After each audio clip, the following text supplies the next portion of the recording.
Mbyllni sytë për një moment. Imagjinoni vendin më të largët, më të ftohtë dhe më të errët që mendja juaj mund të rrokë. Tani atë distancë shumëzojeni me miliarda, mbi 24 miliard kilometra larg tokës.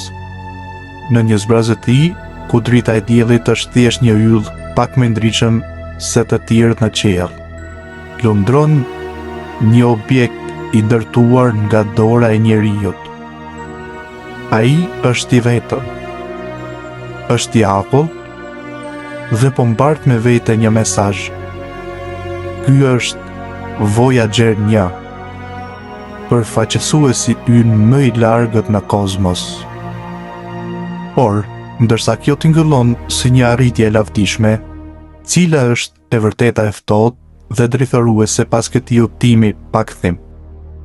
Viti ishte 1977. Njerëzimi vendosi të përfitonte nga një rreshtim gjeometrik i rrallë i planeteve të jashtme.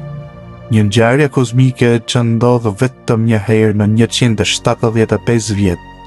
Voyager 1 u nis me një detyrë parësore, të studionte Jupiterin dhe Saturnin.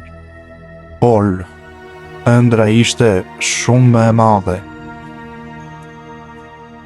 Kur u shkëput nga raketa e tij mbrojtëse, anija filloi të çante hapësirën me mbi 61.000 km/h. Për të kuptuar këtë shpejtësi me këtë ritëm, do ta përshkruani globin ton për më pak se 40 minuta. Dhe e dini cila është pjesa më e çmendur? Kompjuteri në bordin e kësaj anije ka miliona herë më pak memorie se sa një telefon celular i thjesht që ju mbani sot në xhep. Me një teknologji të viteve 70, ky mjet po sfidon themelet e universit. Në vitin 1990, kur Voyager kishte përfunduar misionin e tij kryesor dhe po bëhej gati të dilte nga sistemi ynë, astronomi i famshëm Carl Sagan dha një urdhër të fundit. Ai i kërkoi anijes të kthente kamerën e saj mbrapsht drejt shtëpisë për të shkrepur një foto të fundit. Në atë imazh të zhurmshëm dhe të errët, toka duket thjesht si një pikë e vogël e zbeht blu, e varur në një rrezë drite. Ajo foto ishte një goditje e fortë për egon njerëzore. Çdo njeri që keni dashur, çdo luftë që është bërë, çdo perandëri që është ngritur dhe ka rënë, gjithçka ndodhi mbi atë piksel të vogël pluhuri, të humbur në pafundësinë e hapësirës. Po sikur në udhëtimin e tij miliona vjeçar Voyager të mos jetë vetëm, po sikur dikush apo diçka ta interceptoi atë. Për këtë arsye inxhinierët i montuan në trup një thesar, diskun e art. Imagjinoni një mesazh në shishe, por të hedhur në oqeanin e pafund të kozmosit. Ky disk bakri i larë në arë përmban udhëzime matematike se si të luhet dhe mbart timujt e botës sonë.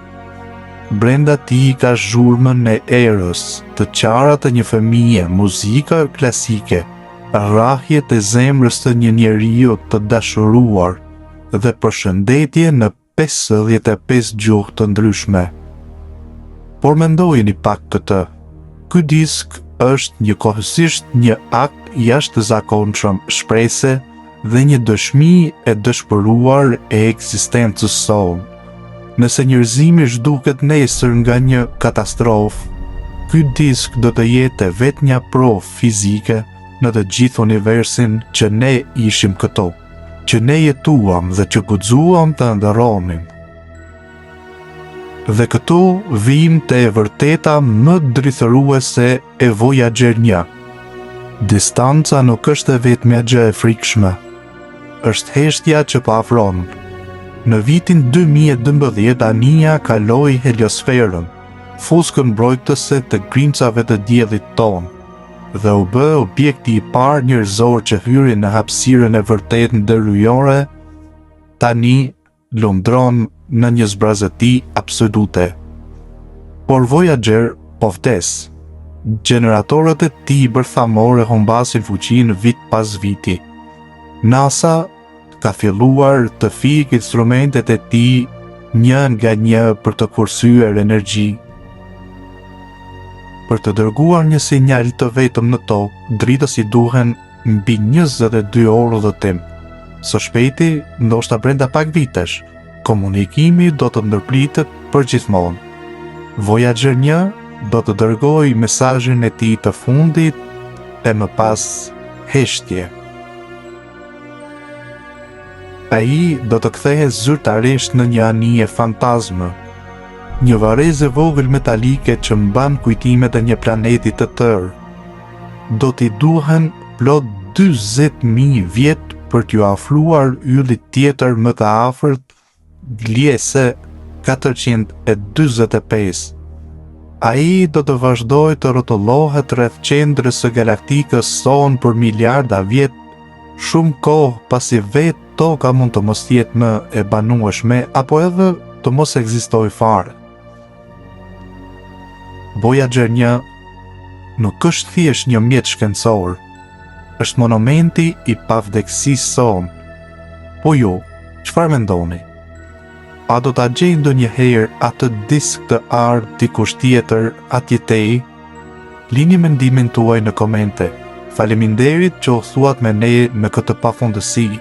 Bëni like dhe subscribe për të mos humbur eksplorimet e radhës nga all your favorite television. Deri atëherë, mbani syt nga yjet.